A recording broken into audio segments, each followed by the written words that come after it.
hari ini, angka baiknya kita berdoa. Mana ketua kelasnya? Oh, Maira ketua kelas. Ya, Pak. Pimpin dulu ya. Teman-teman, sebelum memulai pembelajaran, mari kita berdoa sesuai keyakinan kita masing-masing. Berdoa dimulai.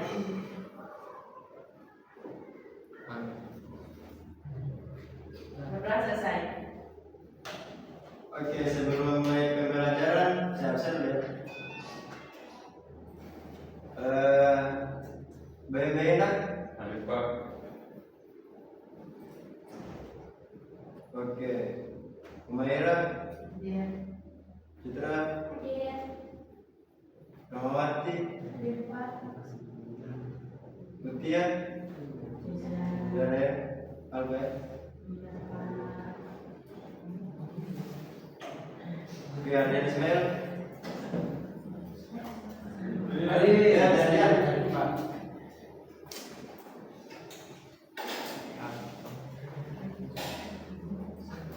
Oke, kita lanjut saja di materi. Kemarin kan sudah membahas tentang sistem operasi. Nah, di sini Bapak akan mempelajari tentang materi remote server atau sistem jarak jauh. Oke.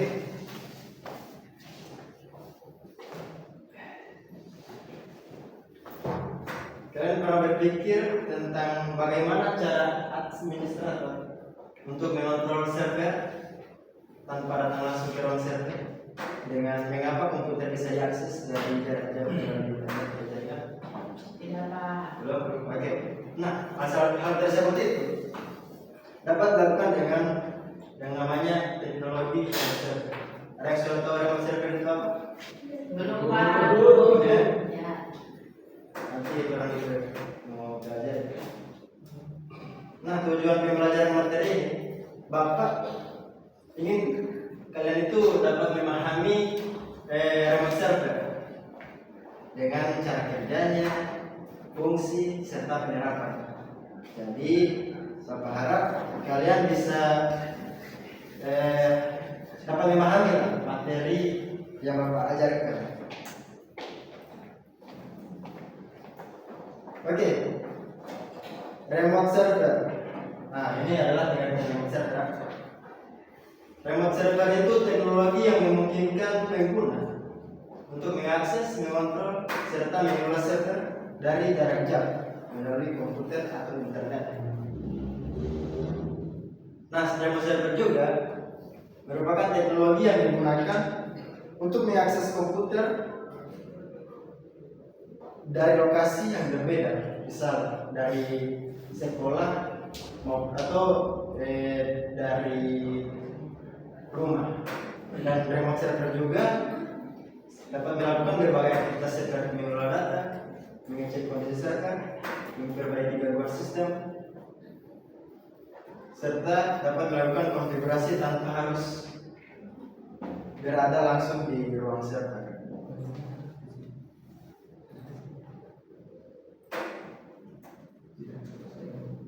Oke, lanjut ke fungsi remote server. Di sini ada 4 fungsi, yaitu dapat mengontrol server, monitoring sistem, maintenance, dengan efisien kerja. Kira-kira mengontrol server itu seperti apa? Ada yang bisa menjawab?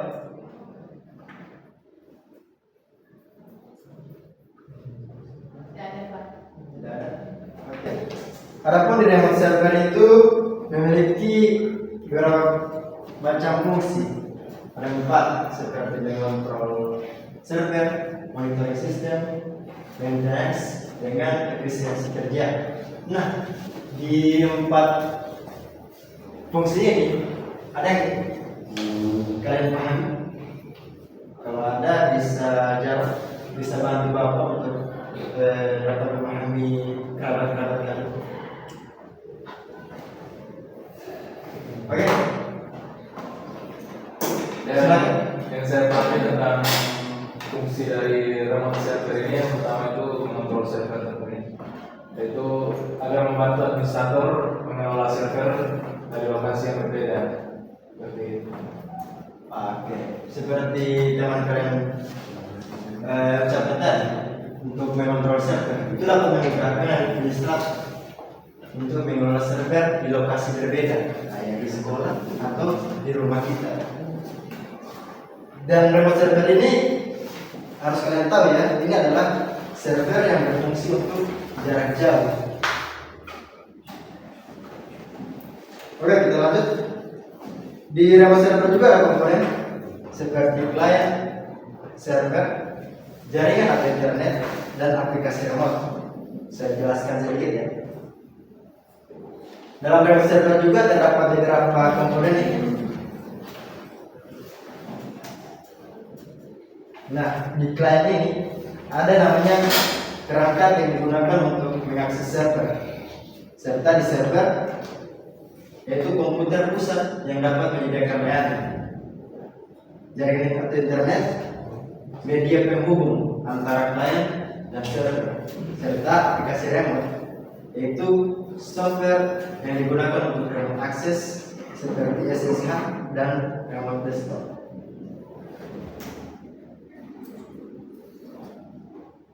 Oke, adapun ada cara kerja serta protokol pada remote server ini. Kita mulai dari cara kerjanya. Pertama, ada klien terhubung ke jaringan. Kedua, user berlogin ke server. Tiga, server memverifikasi username dan password. Dan empat, jika berhasil, user dapat mengontrol server. Nah, cara kerja ini juga dimulai ketika klien terhubung ke jaringan internet atau jaringan lokal. Setelah itu, pengguna melakukan login menggunakan username dan password. Kemudian akan memverifikasi data pengguna, dan jika akses diterima, maka pengguna dapat mengontrol server dari jarak seperti sedang menggunakan komputer secara langsung. Paham? Oke, selanjutnya ada protokol pada remote server. Ada SSH, RDP dengan internet. SSH itu apa? Ada yang tahu? Secure seal atau yang biasa digunakan pada sistem Linux dan lebih aman. Kalau RDP? Remote Desktop Protocol. Remote Desktop Protocol yang digunakan untuk sistem Windows. Kalau Telnet? Digunakan untuk remote jaringan sederhana. Oke, dalam remote server juga di protokol ini digunakan untuk komunikasi data. Dan SSH itu biasanya digunakan pada sistem operasi Linux karena memiliki keamanan yang baik melalui proses enkripsi data.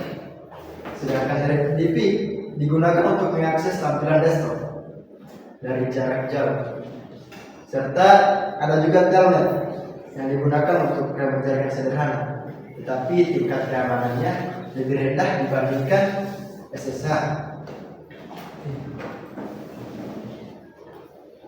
Oke, di sini ada kelebihan dan kekurangan remote server.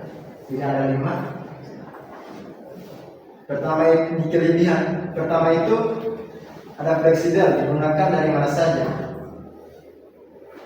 dan ada mempermudah administrasi jaringan. Ketiga itu menghemat waktu dan tenaga. Keempat, ada mempercepat penanganan gangguan. Kelima, dapat mendukung sistem kerja jarak jauh. Nah, di dalam kelebihan juga ada kekurangan. Kekurangan remote server itu bergantung pada koneksi jaringan serta risiko keamanan jika konfigurasi salah, dan dapat membutuhkan pengamanan tambahan serta akses dapat terganggu jika internet bermasalah.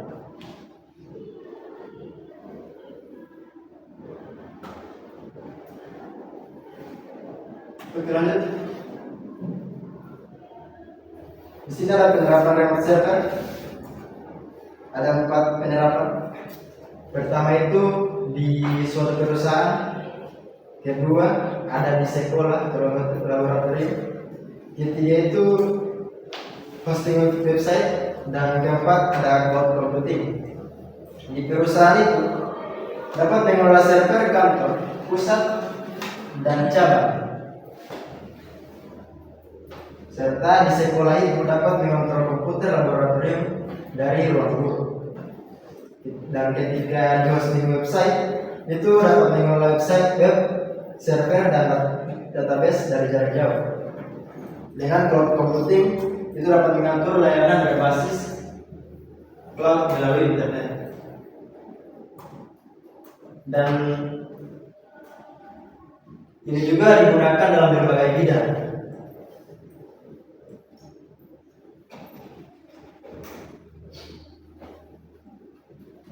Oke, ini ada gambaran project remote server. Dan administrator sekolah itu melakukan pengelolaan server laboratorium menggunakan aplikasi remote desktop atau SSH. Dan aktivitas yang dilakukan itu ada 4 cara, yaitu untuk monitoring jaringan, mengontrol user, mengelola server, serta memperbaiki gangguan.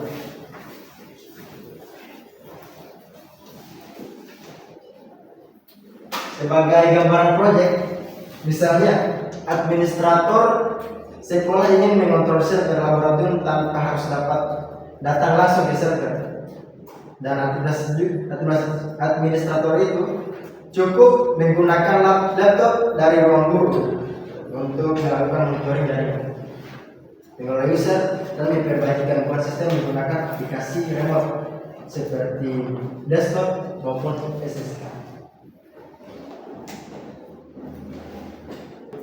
Oke, di sini sudah masuk kesimpulan. Nah, sebelum masuk ke kesimpulan itu, saya ada satu pertanyaan yang bisa dijawab dan akan mendapatkan refresh dari saya. Oke.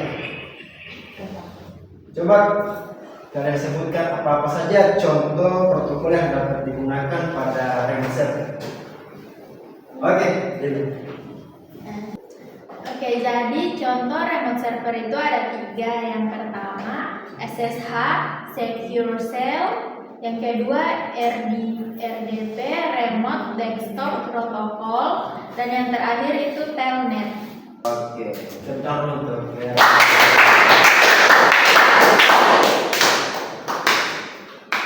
Nah, yang sudah dijawab oleh Rahmawati Malik tadi itu sudah benar. Ini dia contoh dari protokol yang digunakan pada server. Di sini ada 3 bagian, yaitu SSH atau Secure Shell, RDP atau Remote Desktop Protocol, dan Telnet. SSH itu digunakan pada sistem Linux ya. Dengan kalau RDP digunakan untuk sistem Windows. Kalau Telnet itu digunakan untuk remote jaringan. Kalian sudah paham? Paham. Yang di belakang paham? Paham. Berarti minggu depan kita sudah langsung tes ya? Oke. Siapa? Buat berapa, Pak? UAS perkiraan akhir lebaran ya?